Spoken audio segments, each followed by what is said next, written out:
Esta historia tiene un largo rato que me pasó, pero me parece más que perfecta para ser contada por este medio.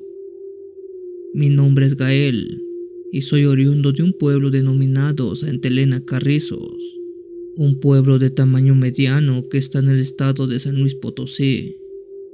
Esto que les cuento es lo que viví en ese entonces y es como según pasaron las cosas. En ese entonces tenía un puesto en la agencia municipal del pueblo, donde cubría el sitio de vocal. Pero en este lugar, al haber tan poco personal, todos hacíamos un poco de todo. Una mañana, a primera hora, una familia del pueblo llegó angustiada hasta el municipio. Ellos dijeron que en el panteón habían encontrado dos cuerpos tirados, con impacto de arma de fuego. De inmediato la policía y parte del municipio nos trasladamos hasta el panteón. En efecto, dentro del lugar, a orillas de algunas tumbas, se hallaban dos cuerpos con las descripciones dadas. Junto a cada uno de ellos se encontraban también las armas que habrían sido causantes de sus finales. Los occisos correspondían a los nombres de Mauricio Chagala Quintero y Humberto Tapia Carrillo. Ambos eran habitantes del pueblo, tenían casi la misma edad, unos 55 años más o menos, y quienes aparentemente habrían tenido una discusión que subió de tono hasta acabarse uno al otro. El finado Mauricio Chagala era regenteador en el pueblo, mientras que don Humberto era el panteonero de ese sitio. Quizás ustedes se pregunten qué de extraño tiene ese hecho. Si bien eso es algo crudo, tras darle una explicación al asunto todo suena lógico, mas no aceptable, eso sí. La cuestión es que don Humberto, el panteonero, tenía apenas un mes de haber asumido su cargo en ese sitio, y al fallecer, él se sumó a una extraña y muy rara maldición que desde hace muchos años se viene mencionando en el pueblo. Aquella dice que todo aquel que tome el cargo de panteonero o similar a este está condenado a morir en fechas próximas. Antes que el finado Humberto tomara el cargo, este estuvo precedido por Agustín Lara, un hombre que cayó de su caballo y falleció 2 meses después de haber tomado ese cargo. Previo a él, estuvo a cargo de ese lugar Hugo Muñoz. En su caso cayó enfermo semanas después de asumir el puesto y a los meses falleció. Esa aparente maldición no distingue clases ni géneros, ya que antes que Hugo estuvo la señora Leticia Higuera, quien falleció al tropezar y golpearse con la esquina de una de las tumbas en la cabeza. Pero quizá la más extraña fue la de don Ernesto Zabaleta, un hombre que falleció al día siguiente de haber tomado ese puesto de panteonero, todo debido a un paro cardíaco, algo que según su familia nunca lo había quejado y hasta donde se sabía era completamente sano. De este modo me puedo seguir un largo rato diciendo cuántas más fueron las víctimas de esa supuesta maldición. Yo sé nombres y causas, debido a que llevo años en mi puesto y he ayudado a dar todas y cada una de las actas de defunción de los caídos. Después del fallecimiento de don Humberto, se trató de buscar quién fuera su reemplazo, pero para entonces los que no creían en la supuesta maldición ya lo habían visto y nadie quería asumir su puesto. Incluso aquellos que eran seleccionados preferían pagar una multa antes que poner un pie en ese sitio. Por muchos meses el panteón se quedó sin mantenimiento y por obvias razones la maleza y la hierba crecían sin detenerse. Lo único que lo frenaba eran algunos familiares que iban a visitar a sus difuntos y de paso le daban una limpiada a sus lápidas, pero incluso ellos lo hacían de manera muy simple, no fuera a ser que también se vieran afectados por aquella maldición. El tiempo siguió su curso y seguíamos sin hallar a nadie que quisiera hacerse cargo de ese sitio. Por la desesperación, incluso el presidente municipal llegó a recurrir con doña Carlota, una señora que se dedicaba a las limpias y a hacer curaciones espirituales. Quizás ella sabría qué hacer. Por desgracia, la señora dijo que no sabía qué pasaba con ese lugar y si es que había forma de quitar aquella supuesta maldición. Para nuestra desgracia, teníamos que buscar una solución pronta, porque la vegetación del cementerio comenzaba a salirse del terreno, además que aquellas tumbas a las que ya nadie visitaba, se las iba comiendo la hierba. Una tarde, mientras me encontraba laborando en el municipio, llegó hasta mí un muchacho de unos 20 años a pedir el empleo de panteonero. Ese muchacho no era del pueblo. Dijo que venía del sur, pero nunca especificó de qué parte. Además que tampoco tenía familiares cerca de aquí. Debido a eso, por más que quisiéramos darle el puesto, no se podía. Estaba contra las leyes del pueblo. El presidente municipal vio que quizás no habría otra oportunidad así más adelante, y fue por esa razón que quiso tomar en cuenta a ese muchacho. Le preguntamos su nombre y él respondió que se llamaba José. ¿Cuánto nos vas a cobrar?, preguntó el presidente, ya que sabía que el muchacho tenía conocimiento de la maldición de allá adentro. El joven dijo que no cobraría nada de dinero, pero tenía 3 peticiones que deberían cumplirse. Eso sería su pago. Somos todo oídos, le dijimos al joven. La primera cosa era que él trabajaría solo de noche, es decir, durante el día el panteón estaría abierto, pero él no se encontraría. Todas las actividades las haría de noche. Si se tenía una especial, como escarbar, pintar o remover cosas, debíamos anotárselo en un papel y dejárselo pegado en la entrada del panteón. Él la vería y haría lo indicado. La segunda cosa era que deberíamos llevarle de comer todos los días, una sola vez al día, a las 7 de la noche para ser exacto. Su comida sería un vaso de agua y un bolillo, nada más ni nada menos. La tercera cosa es que no se mostraría en absoluto. Una vez que él tomara el cargo sería como si no existiera. Nadie podía preguntar por él. Nadie debía siquiera saber que existe, salvo por nosotros que lo contratamos, y si acaso y muy a cuentagotas, la persona que le llevara su comida. Por más ridículo que sonaban las peticiones, la desesperación del presidente municipal hizo que le diera el sí a José. De inmediato le entregó las llaves y ese hombre se fue. Aquella tarde que hablamos con él fue la primera y la última vez que lo vimos. Me explico. Al día siguiente fuimos a revisar el panteón y todo estaba impecable. La hierba estaba corta, las lápidas limpias y no había basura, pero de día José no estaba. Se le respetó su petición de la comida. Todas las noches a las 7, el presidente municipal, su mujer, su hijo o yo íbamos a dejarle aquello que nos había pedido.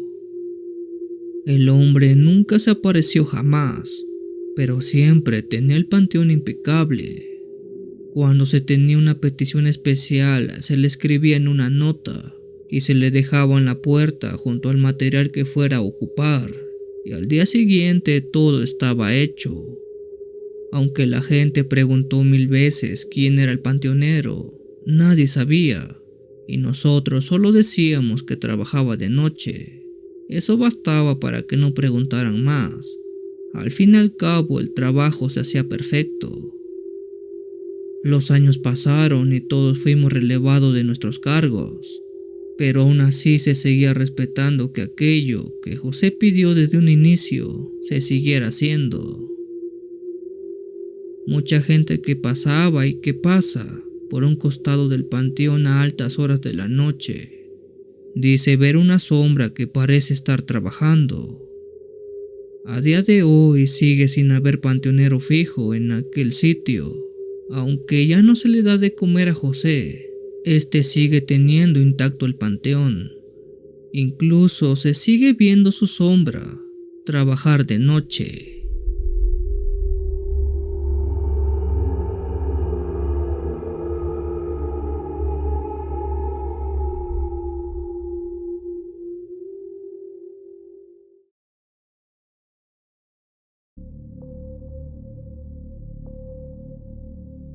Saludos, mi estimado cuenta historias. Aquí les dejo otro relato que me contaron cuando era niño, de unos 10 años más o menos. Quien me la contó en su tiempo fue un vecino llamado Ramón, quien ya falleció, por cierto. Para todo esto, él narró una tarde-noche lluviosa que se había ido la corriente eléctrica y la luz de las velas le daban ese toque tan especial a su historia de miedo. Recuerdo que decía que eran los años 70, cuando en la ciudad de Guadalajara no estaba aún tan urbanizada como hoy día. Se podían ver cerros y llanos con pocas casas. Él se encontraba en una cantina tomando con unos amigos, algo habitual que hacía. Ya entrada la noche salieron todos hasta atrás ahogado por los tragos. Por desgracia, el amigo que había sido designado para manejar y llevarlos a su casa no pudo siquiera prender el carro, quedándose dormido al frente del volante. A todo esto, Ramón prefirió irse caminando a su casa, ya que no estaba muy lejos de donde estaba. Pero claro, se fue bien preparado con unas famosas pachinas en la cintura para quitarse el frío. Cuando Ramón iba caminando, vio a lo lejos a una mujer muy bella, de cabellera rubia, de silueta llamativa y con una personalidad casi hipnótica. Sin darse cuenta, la fue siguiendo casi de manera involuntaria. Lo hizo por un buen tiempo hasta que vio que se encontraba en uno de los cerros, uno de los que se hallaban algo lejos de donde estaba inicialmente. Justo enfrente de él había un gran árbol mismo en el que se paró esa mujer que venía siguiendo. Entre ambos se encontraba una alambrada de púas que tuvo que pasar para llegar a ella. Al hacerlo se llevó claro sus buenos raspones, pero se preguntaba cómo es que esa chica le hizo para pasar sin lastimarse, más siendo que llevaba vestido a la altura de la rodilla. En lo que iba pensando eso, llegó por fin con ella y trató de seducir a la dama, pero se llevó una terrible sorpresa al darse la vuelta y ver el rostro de esa mujer. Ella era una calavera descarnada, la cual parecía levitar del suelo.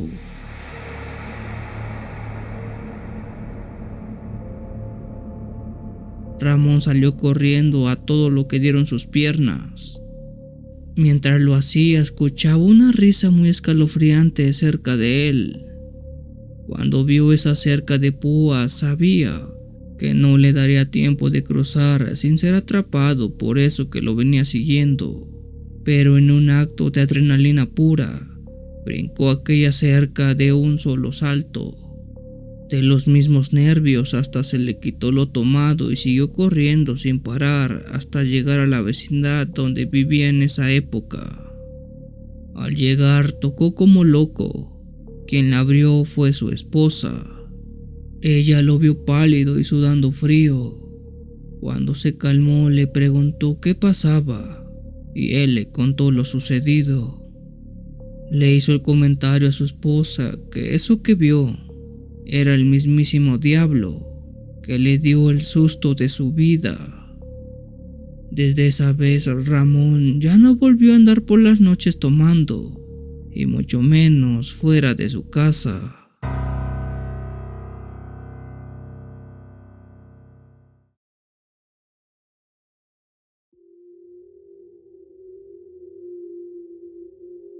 Mi papá se llama Alberto. Él tiene un sinfín de historias algo extrañas y raras que le han pasado a lo largo de su vida. Incluso dice que es un imán de cosas paranormales. Esta es la historia más memorable que alguna vez me haya contado. Mi papá es alguien muy trabajador y buena persona, tanto así que es ayudante del cura en la parroquia de la comunidad. En una ocasión dice que después de haber salido de trabajar y de haber ido a ayudar a la misa dominical de la noche, pasó a la cantina del pueblo para echarse unos buenos tragos.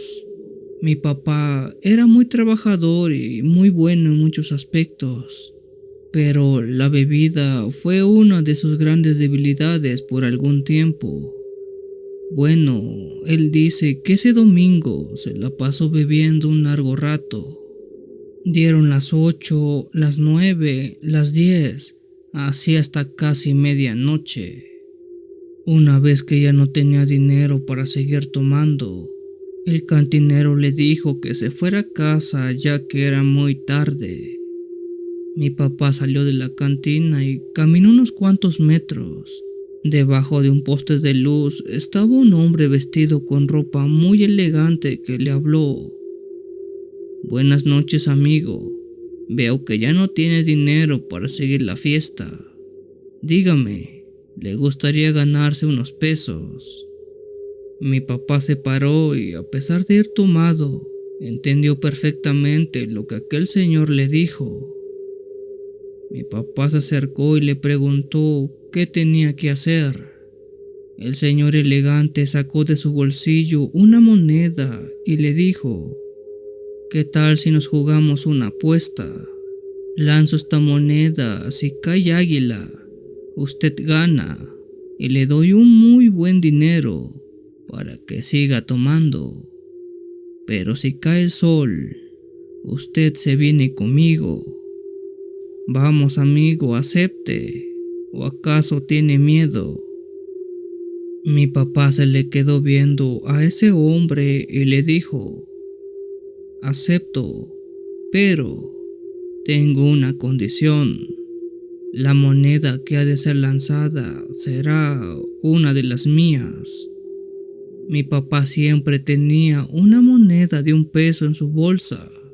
Esa moneda lo usaba como amuleto, ya que había sido bendecida con agua bendita en la iglesia.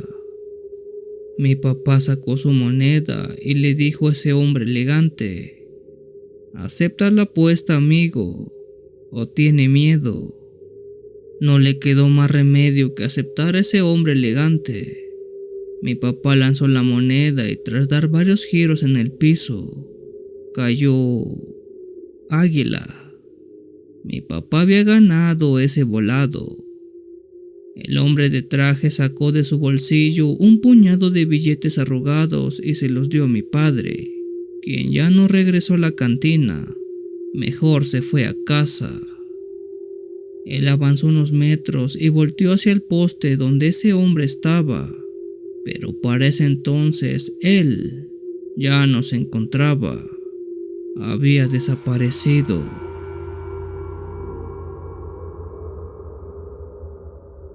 No hay que detallar mucho para decir que ese hombre misterioso era el maligno, quien quería jugarle chueco a mi papá, pero esa noche él fue más listo.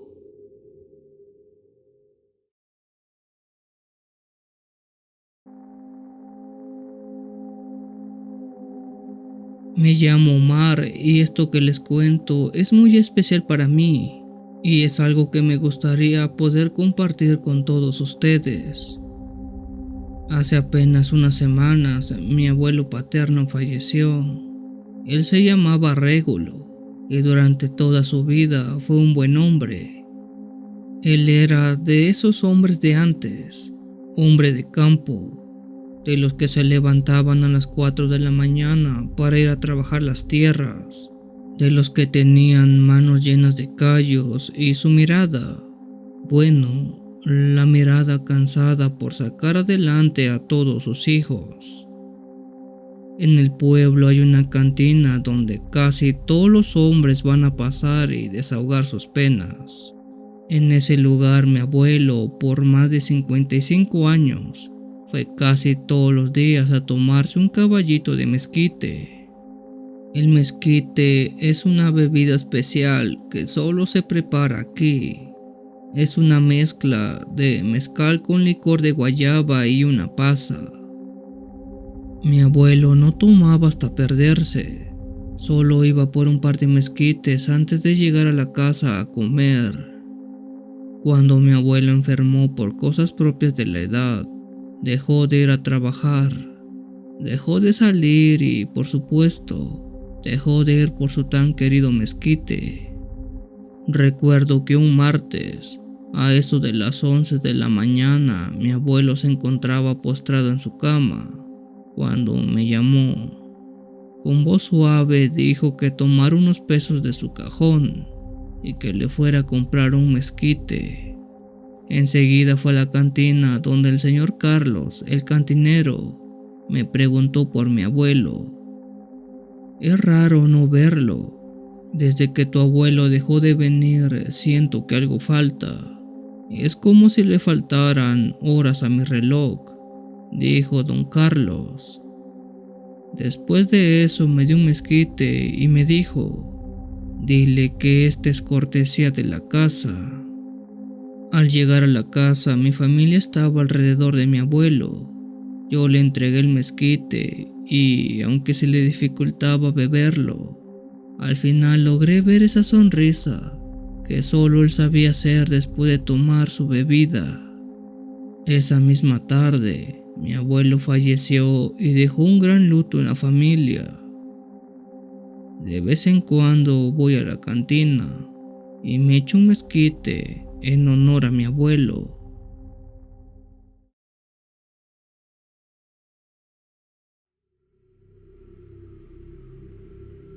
Esta historia me ocurrió hace muchos años, cuando recién estaba conquistando a mi ahora esposa. Ella es originaria de un pueblo de la sierra. Por azares del destino nos conocimos en una fiesta de pueblo. Y bueno, yo quise tratarla. El caso es que ella vivía algo retirado del pueblo donde nos habíamos conocido. Un día me armé de valor y quise ir a buscarla. Sabía el nombre del pueblo y más o menos la dirección de dónde hallarla, así que emprendí mi camino, atravesando un espeso bosque donde había un sendero muy chico que se transitaba a pie. Aquella travesía se hizo más larga de lo esperado, tanto que mi agua se fue acabando. En mi mente solo deseaba llegar al pueblo o encontrar un río donde saciar mi sed. A las orillas del sendero estaba una choza muy chica que tenía un letrero al costado con la inscripción de cantina. Se me hizo raro ver un lugar así en medio del bosque, pero yo, al no conocer nada de ese lugar, pensé que era algo normal para los lugareños. Al entrar estaba una mujer muy parecida, pero en demasía, a mi esposa de joven. Me atrevería a decir que eran casi idénticas, pero la actitud y las formas de esa cantinera eran diferentes a las de mi amada, así que no podía ser. Ella me atendió y fue muy amable. Me dio agua y un par de tragos de aguardiente para el camino. Dijo que si seguía de frente, en una hora estaría en mi destino. Salí de esa cantina y, así como me dijo, caminé por un tiempo hasta llegar al pueblo. Ya en la casa de mi querida, sorprendida, ella me recibió y me dio asilo. Le conté entonces lo que había pasado en el cerro con aquella cantina y su cantinera.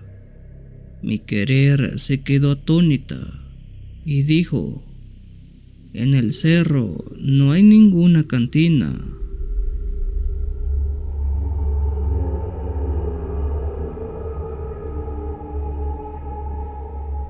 Después procedió a decirme que ese cerro es algo muy especial. Ella dijo que muchos viajeros dicen experimentar cosas paranormales, algo así como alucinaciones vívidas, pero todas ellas son relacionadas con lo que más anhelan o más quieren. Hay quienes ven dinero, mujeres, carros, oro o lo que anhelan en ese momento. Quizás fue por eso que yo vi una cantina, ya que quería saciar mi sed, y quizás también la cantinera se parecía a mi querida, porque eso era lo que más anhelaba ver en ese momento. Llegué a recorrer ese lugar cientos de veces, pero nunca más se me volvió a parecer algo parecido.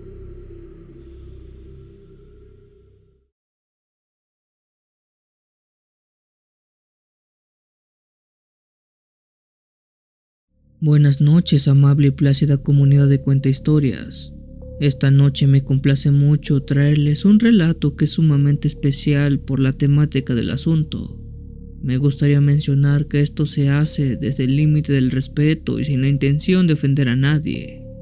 También debo aclarar que los nombres que se usan en la historia han sido cambiados por petición de quien la envía, para que no exista mayor problema. Tomen asiento. Apaguen la luz. Yo soy el Cuenta Historias y estamos por empezar esta noche. Hola a toda tu comunidad Cuenta Historias. Hace un tiempo en mis ratos de ocio hallé tu canal y me gustaron mucho tus historias, sobre todo aquellas de militares y policías.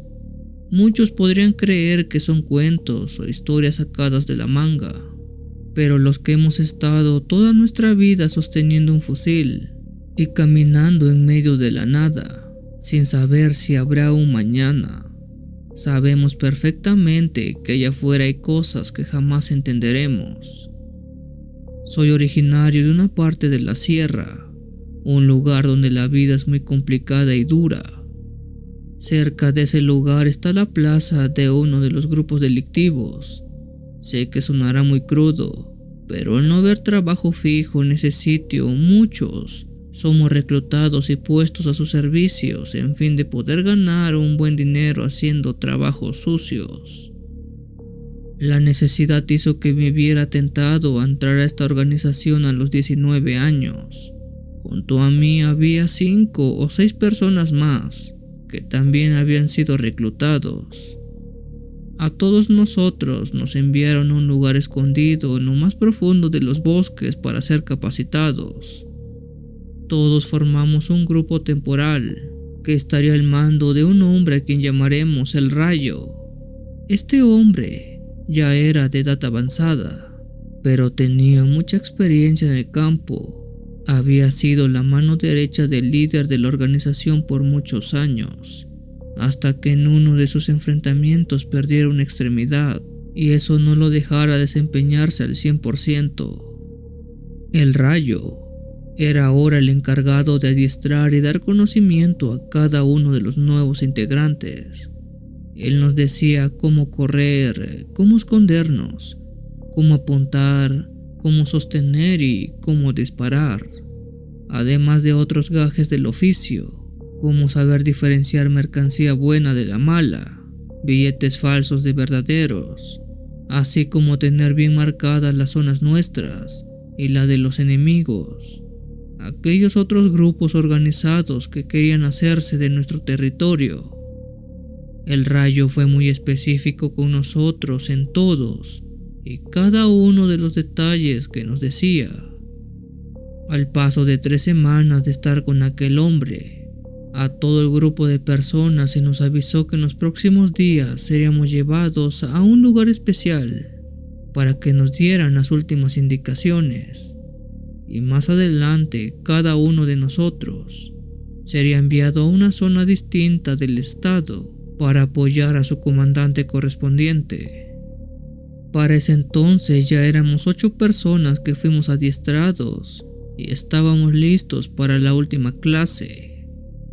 Nos subieron a una camioneta y nos llevaron en una parte de la ciudad. No sé muy bien en qué parte estábamos, ya que yo nunca había salido de mi pueblo y para mí era una nueva experiencia.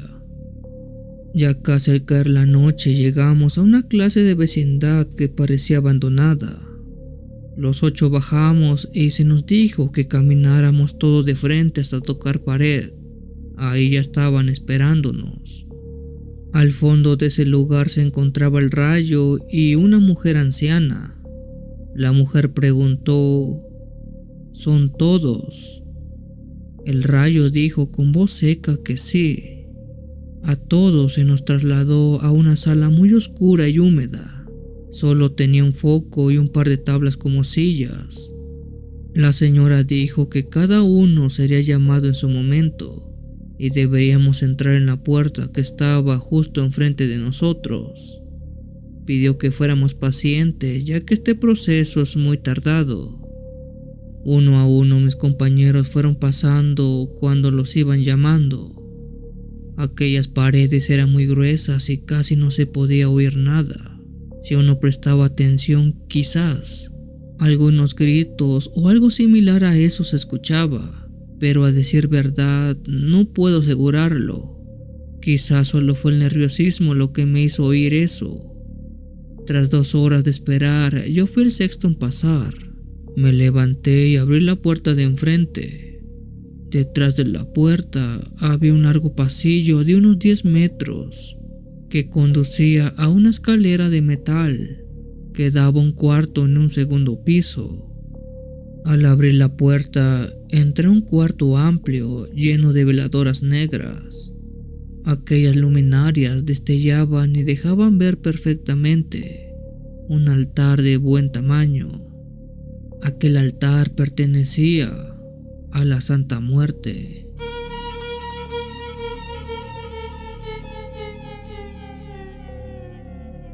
A pie de él estaba la señora y el rayo. El rayo dijo que me acercara para proceder a decirme qué hacíamos ahí. Esta es la última de las pruebas que debes aprobar para formar parte de nosotros. La señora aquí presente te permitirá tener contacto con la santa para que puedas pedirle el favor de ser cuidado por ella. Una vez que sales al campo de batalla, estás expuesto a todo y no tienes garantías de nada. Así que ella es la única que puede protegerte en estos casos. Enseguida la señora me dio una taza de té muy caliente, que a la hora de tomarlo me relajó mucho. También adormeció mi cuerpo por completo, tanto que no podía sentir casi nada. Eso lo sé porque la señora pinchó todos y cada uno de los dedos de mis manos y no sentí absolutamente nada. Después procedió a tallarme con unas hierbas muy olorosas por todo mi cuerpo. Así estuvimos por más de media hora hasta que me dijo que me arrodillara justo enfrente del altar. Me dio otra taza, pero esta vez tenía un líquido muy oscuro y espeso. Aquello era sangre. Me pidió que lo bebiera y que cerrara los ojos. Pon atención a la voz que te habla, dijo la señora. En un momento me pareció haber entrado en una clase de trance.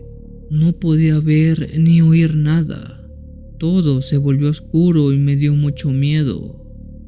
Una luz muy diminuta, como si fuera una luciérnaga, se acercó a mí, y de ella provino una voz que me dijo: ¿qué favor quieres que te cumpla? A la par de esa voz, otra resonaba como eco, y era la de la señora que decía: pídele que te cuide. Me acerqué a aquella luz y le dije: quiero que me cuide de todo mal. La luciérnaga cambió su destello de blanco a rojo y dijo que estaba bien, pero ahora teníamos un compromiso y yo debería ser fiel a ella. Enseguida todo se despejó. Mis oídos oían el ruido del ambiente y la luz regresó a mis ojos.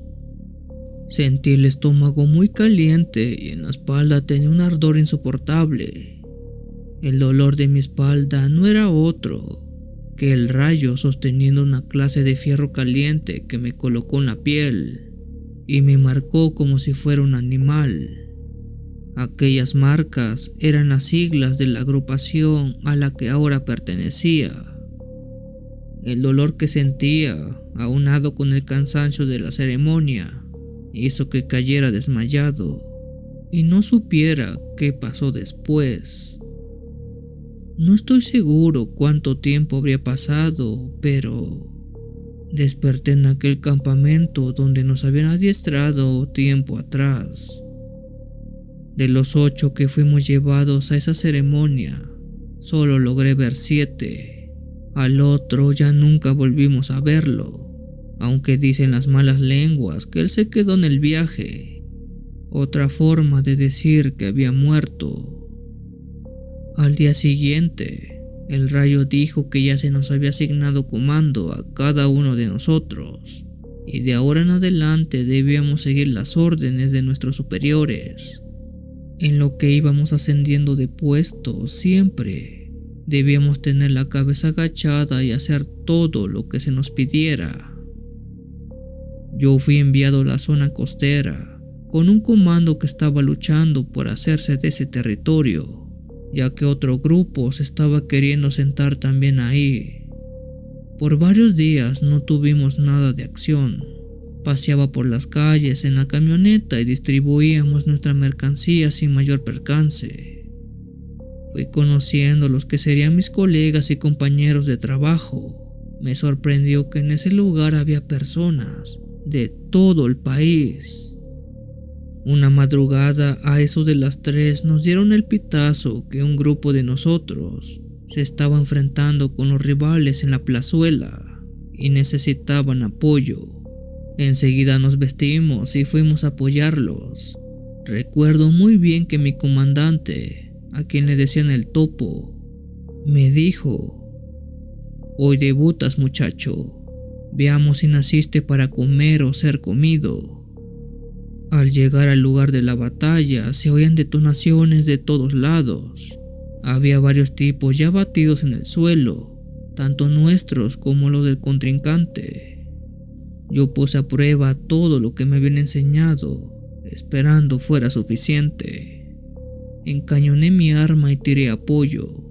Así estuve por 15 minutos, hasta que de mi flanco izquierdo un par de hombres salieron sorpresivamente y de una ráfaga me dejaron tirado en el suelo, mal herido. A pesar de llevar chaleco antibalas, un par de proyectiles me impactaron en el hombro y la pierna. Compañeros abatieron a aquellos hombres y me arrastraron fuera de la zona de combate. Me subieron a una camioneta y salimos de ahí. Eso fue lo último que medio recuerdo de esa noche, aunque en el lapso de tiempo tuve un breve sueño, si es que así se le puede llamar, donde estaba en un lugar completamente oscuro. No se veía nada, hasta que una luz diminuta empezó a brillar. La luz era la misma que vi la otra vez. Solo oía como esta me decía: "Yo te cuido, yo te cuido". Después de eso desperté bruscamente y sentí un dolor de los 1000 demonios en todo mi cuerpo. Sentía como si me estuvieran desgarrando por dentro. Alrededor de mí se hallaban médicos de la organización dándome atención médica.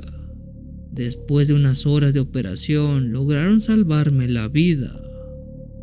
Días más tarde, y ya más recuperado, me reincorporé a mi cuadrilla, donde mi jefe, el Topo, me vio y me dijo: "Naciste para comer, muchacho". Esa fue la primera experiencia que me marcó, y desde ahí sigo prestando mis servicios. Quizás con el tiempo pueda enviarte más historias como esta, porque tengo tantas como para escribir un libro.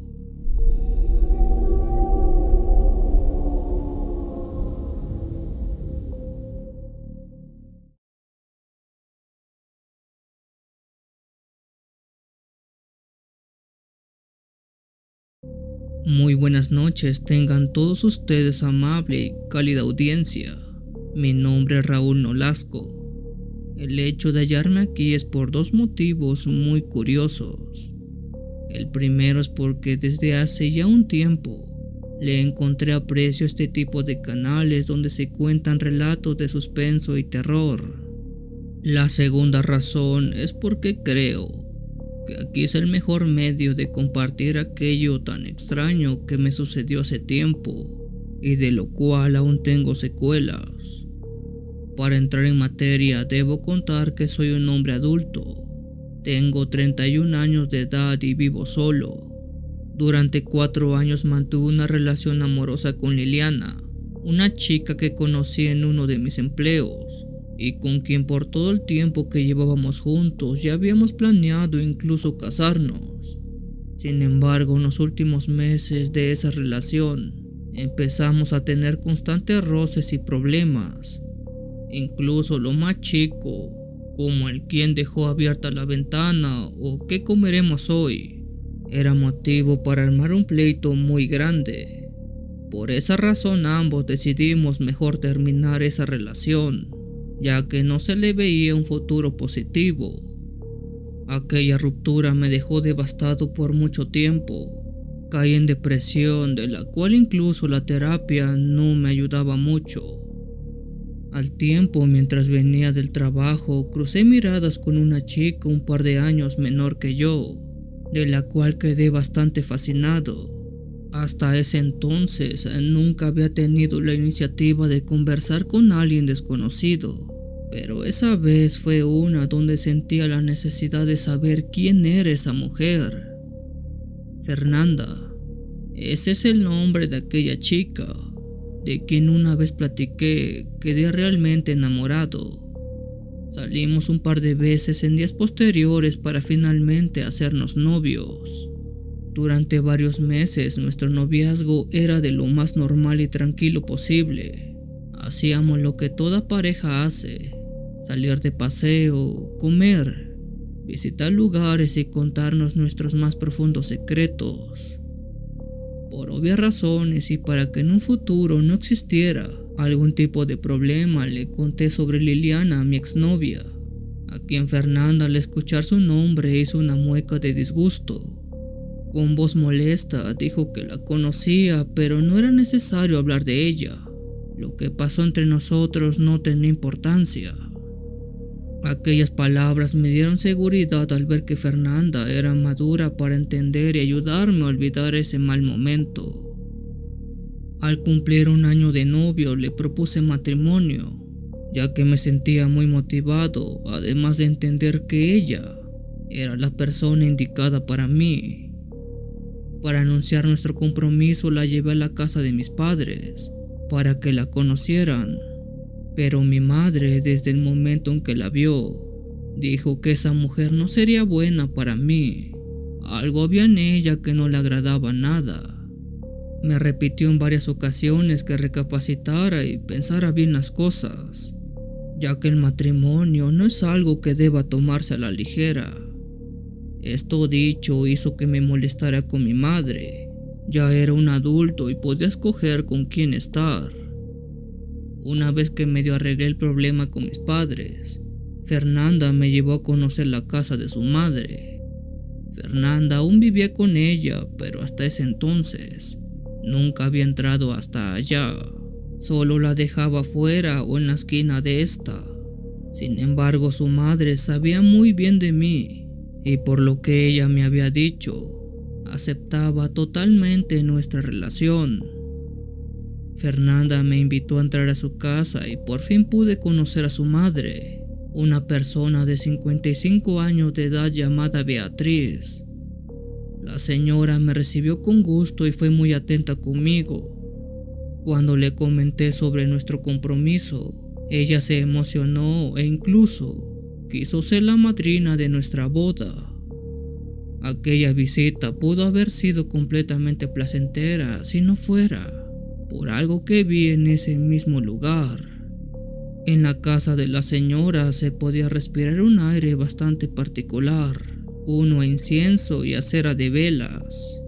Además que en parte de la casa había cuadros y figuras colgadas de diablos o ángeles caídos. En el fondo de su pasillo había una puerta de color negro, la cual al verla fijamente me dijeron que ese lugar es privado y no se podía entrar. Doña Beatriz mencionó que no le prestara atención a aquello.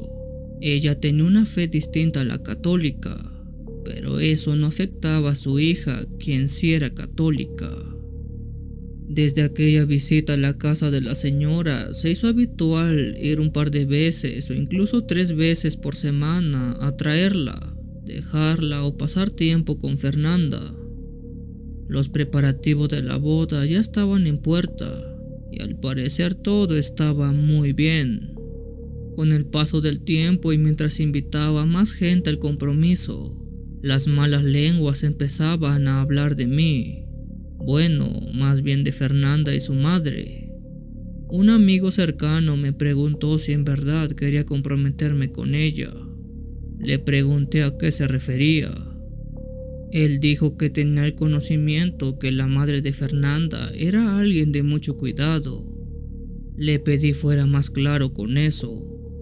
Él contó entonces cómo hace tiempo algunos problemas hicieron que recurriera a un ocultista. Por recomendación fue llevado a la casa de doña Beatriz, quien en su momento le hizo su trabajo y se dio cuenta que ella no es alguien de fiar. Mi amigo me repitió en varias ocasiones que pensara muy bien lo que iba a hacer al casarme con la hija de esa señora. Algunas dudas cayeron en mí, mas no fueron suficientes como para darle vuelta atrás. Sentía la necesidad y la responsabilidad de consumar ese matrimonio. Pero si la gran mayoría de mis conocidos hacían gestos sobre mi relación, algo habría detrás, como para que más de uno me rechazara. Quizás me di cuenta a tiempo. Una tarde fue a la casa de doña Beatriz, ya que me quedé de ver con Fernanda ahí. Al llegar a la casa me recibió diciendo que su hija aún no había llegado del trabajo, pero que pasara y que la esperara. La señora también mencionó que saldría un momento para recoger unas costuras que había mandado a hacer. No tardaba. En el lapso que me dejó solo, sentí un extraño presentimiento, uno que me invitaba a ir hasta aquella puerta negra del fondo del cuarto, esa que se me dijo no abrir. Vamos, estoy solo. Un vistazo y listo. Me acerqué hasta la perilla de la puerta y la giré con mucho cuidado.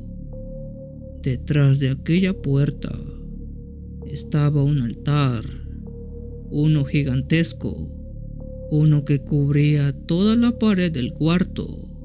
En él había algunas veladoras negras prendidas y flores marchitas. En su mesa tenía diversos objetos como ropa, juguetes, zapatos y fotografías, decenas de fotografías. Hasta arriba de ese altar se encontraba una escultura un tanto demoníaca, perversa a simple vista. Era la de un hombre con patas de toro y cabeza de cabra. De ese altar había algunas zonas que destacaban un poco más que otras, como si fueran más importantes. En una de ellas estaba mi fotografía. De hecho, había varias fotografías mías, pero todas eran sacadas de mis redes sociales y otras habían sido tomadas de manera discreta sin que me diera cuenta, siendo la más importante una donde estaba con mi expareja Liliana. Esta en especial estaba llena de alfileres y había sido bañada en algo parecido al alcohol. ¿Qué haces aquí adentro?, dijo una voz furiosa. Doña Beatriz había regresado y estaba parada en la puerta. ¿Por qué entraste aquí? Se te dijo que no tenías permiso. Yo le respondí enojado que por qué tenía fotografías mías llenas de alfileres en sus altares. Para hacer ese momento más incómodo llegó Fernanda. Ambas estaban paradas en la puerta preguntando por qué entré, mientras yo les pedí explicaciones de mis fotografías en ese sitio. Ahora entiendo, me han estado haciendo alguna clase de brujería, ¿verdad? Ya decía yo, con razón todos me decían que debía cuidarme de ustedes. Maldita la hora en que puse un pie en esta casa. Después de decir eso, tomé todas mis fotografías del altar y salí de ese lugar. Fernanda fue tras de mí y me pidió que me dejara explicarle, pero yo estaba furioso, no quería saber nada de ella. Por días estuve recibiendo llamadas de Fernanda. Me buscó en el trabajo y en mi casa, pero nunca la quise volver a ver. Pero a quien sí vi fue a doña Beatriz. No sé si fue casualidad o no, pero me la encontré un día mientras caminaba. Mi hija te está buscando. Siempre lo hizo y tú nunca te diste cuenta. Como su madre hice lo que hice por ella, por verla feliz. Así que te pido regreses a su lado, de lo contrario, yo me encargaré que tu vida sea un desastre. Ya sabes de lo que soy capaz, así que te doy una oportunidad de que enmiendes tus errores. Fue ella, culpa de Fernanda, que pidió a su madre hacerme un amarre y así terminara mi anterior relación para estar con su hija. Ahora todo estaba claro, pero para mi desgracia me había metido en un terreno muy difícil de salir. Yo no regresaría con Fernanda, era un hecho. Pero cómo librarme de los maleficios de la señora era mi gran problema. Después de ese acontecimiento tuve que mudarme de la ciudad. Por semanas estuve teniendo diversos malestares físicos, así como presenciar extrañas cosas que sucedían en casa. Tuve que recurrir a diversos curanderos para que me ayudaran a desprenderme y a protegerme de la magia negra de esa señora. Hasta el día de hoy aún sigo luchando contra aquello, contra los hechizos que ella me envía, ya que no va a descansar hasta verme mal. Pero el curandero que me está ayudando dice que ese mal que ella me está haciendo ya no tarda en regresársele, puesto que no puedes ir por la vida esparciendo magia negra sin recibir tu merecido. Hoy día me siento un poco más tranquilo, mejor, pero aún así sigo pendiente por si ese par de locas se les ocurre hacerme algo.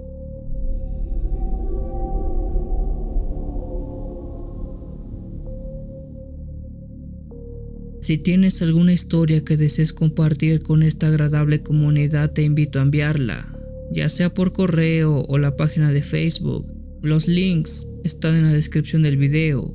Te agradecería actives todas las notificaciones para estar al día con los relatos que se suben a diario. Muchas gracias por dejarme llegar hasta tus oídos. Yo soy el Cuenta Historias. Te deseo una linda y oscura noche.